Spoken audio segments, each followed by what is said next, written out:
ये आज सदर आरिफ अलवी साहब ने जस्टिस काजी फायज़ साहब को नए चीफ जस्टिस ऑफ पाकिस्तान के तौर पे तैनात करने की मंजूरी दे दिया। वो सितंबर में होनी है। ये 3 महीने पहले सदर साहब को समरी क्यों भेजी गई है? देखिए, अमूमी तौर पे माजी में कुछ आपको ऐसे नज़ीरें मिलेंगी जिसके अंदर 2 से ढाई माह पहले चीफ जस्टिस साहिबान का नोटिफिकेशन कर दिया जाता है। और ये कोई अचंभे की बात इसलिए नहीं है कि कानून के अंदर या आइन की रूह से ममानियत नहीं है कि एक टाइम पीरियड अगर गुजर जाए और कुछ थोड़े माह रहते हों तो आप इनकमिंग चीफ जस्टिस को नोटिफाई कर दें। मैं समझता हूँ ये बड़ा खुशाइंद है कि समरी मूव की है एक गवर्नमेंट ने, जो एक एलाइड गवर्नमेंट है, इत्तेहादी हुकूमत है, और 24 घंटों के अंदर अप्रूवल ग्रांट की है सदर ने, जो कि किसी एक और जमात से ताल्लुक़ रखते हैं। तो ये मैं समझता हूँ मुल्क में एक सियासी इस्तेहकाम के लिए। और तो आज आप सदर साहब के किरदार की तहसीन कर रहे हैं? मैं बिल्कुल कर रहा हूँ। मैं समझता हूँ कि ये पॉलिटिकल स्टेबिलिटी से ही इकोनॉमिक स्टेबिलिटी आएगी, और पॉलिटिकल स्टेबिलिटी की तरफ ये बहुत बड़ा कदम है और ये एक वेलकम मूव है। ये माजी में भी होता रहा है, इसके प्रेसिडेंट्स मौजूद हैं, और मैं समझता हूँ कि ये बहुत एक अच्छा कदम जो है वो सदर साहब ने। अच्छा, आप जब ये बात कर रहे थे मैं आपको बार बार गौर से देख रहा था और आप बड़ी सीरियसली ये बात कर रहे थे, क्योंकि वाकई आप सीरियस हैं। जी मैं बिल्कुल। शुएब शहीन साहब, आज तो मिठाई बांटनी चाहिए। मुस्लिम लीग नून सदर आरिफ अलवी साहब के किरदार की तारीफ कर रही है, तौसीफ कर रही है। जहाँ बनती करनी चाहिए मेरिट। ये बड़ी मेरिट वाली पार्टी है। सिर्फ एक मिसाल मिलती थी, वो थी इफ्तिखार मोहम्मद चौधरी साहब की। उनके पीरियड में कोई पता नहीं 21 दिन या 28 दिन इस तरह पहले एक नोटिफिकेशन आया था।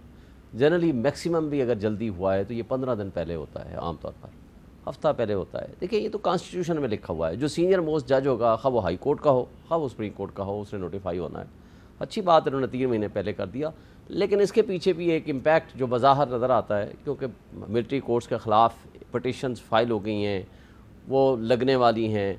एक तासुर देना मकसद है कि जी जाने वाले चीफ जस्टिस साहब हैं कि भाई आप 3 महीने गो के रह गए, भाई आखिरी दिन भी चीफ जस्टिस होता है, वो जुडिशल आर्डर पास कर सकता है, उसने करना होता है। तो मेरा ख्याल है कि इस तरह की मूव से कोई फ़र्क तो पड़ेगा नहीं। और अगर ये तासुर देना चाहते हैं कि काजी फाइज़ साहब मिलिट्री कोर्ट्स को एक्सेप्ट कर लेंगे, उनकी जो पिछली जजमेंट थी, बल्कि वो जो 2/3 मेजॉरिटी के साथ अमेंडमेंट आई थी 21वीं तरमीम के ख़िलाफ़ जो पटिशन्स आई थी, उसके अंदर ये मिनॉरिटी व्यू में थे जिन्होंने कहा था कि आइन में भी ये तरमीम नहीं हो सकती कि जिसके ज़रिए आप पैरेलल एक जुडिशल सिस्टम। लेकिन एक फ़र्क है, वो जो 21वीं तरमीम के तहत जो मिलिट्री कोर्ट्स बनवाई गई थी वो एक मखसूस मुद्दत के लिए बनी थी, और ये मिलिट्री कोर्ट्स में ये आर्मी एक्ट 1952 के तहत। अच्छा, ताज अदर साहब, आप क्या कहेंगे कि ये जो सदर आरिफ अलवी साहब ने आज एक नोटिफिकेशन के ज़रिए काजी फायज़ साहब की बतौर चीफ जस्टिस तकर्री की मंजूरी दे दिया है, अताउल्लाह तारड़ साहब तो इस पर बहुत खुश हैं, तो आप भी तारीफ़ करेंगे सदर आरिफ अलवी की? देखिए, ये एक मुनासिब अमल है और ये वक्त देता है कि जो जाने वाले चीफ जस्टिस हैं और जो आने वाले चीफ जस्टिस हैं, तो वो हैंडिंग ओवर टेकिंग ओवर जो है वो एक स्मूथ तरीके से हो जाए, और दोनों ये जो 3 महीने का वक्फा है उसमें मशवरे के साथ काम करें। जैसा कि आपको मालूम है, अमरीकी सदर मुंतखब हो जाता है, लेकिन वो हलफ उठाता है कोई 4 महीने बाद, और इस अरसे में वो फ़ायदा उठाते हैं कि आपस में मुशावरत करने का, मसाइल को समझने का। मेरे ख़्याल से प्रेसिडेंट साहब ने अच्छी बात की है, जो शायद उस रेफरेंस से बिल्कुल मुख्तलिफ है जो पहले उन्होंने मिस्टर जस्टिस फाइज़ ऐसा के लिए साइन किया था। लेकिन ये कि जहाँ हम उसकी मुखालफत करते थे, वहाँ हम इस बात को तारीफ़ करेंगे कि ये सीनियरिटी के प्रिंसिपल को मलूज़ ख़ातिर रखा गया। जो रिकमेंडेशन गई थी, जो समरी गई थी, उसके अंदर कोई रोड़े नहीं अटकाए गए, ताख़ीर नहीं की गई, और एक वक्फ़ा दिया गया है जिसमें कि ये दोनों मोहतरम चीफ जस्टिस साहिबान मिल के और मशवरे के साथ वो कर लेंगे। उनका जो तजुर्बा है उससे भी फ़ायदा उठाया जाएगा, इनका जो विज़न है उससे भी फ़ायदा उठाया जाएगा। मुस्बत अंदाज में अगर चीज़ों को लिया जाए तो ये बहुत मुनासिब फ़ैसला है। बहुत आपने अहम नुक्ता उठाया है कि ये वही सदर आरिफ अलवी हैं जिन्होंने कुछ साल पहले इन्हीं जस्टिस काजी फायजीसा साहब नहीं छोड़िए एक नाहली का रेफरेंस दायर किया था, और उस वक्त तो मैंने इसकी बड़ी मुखालफत की थी, सीधी सी बात है।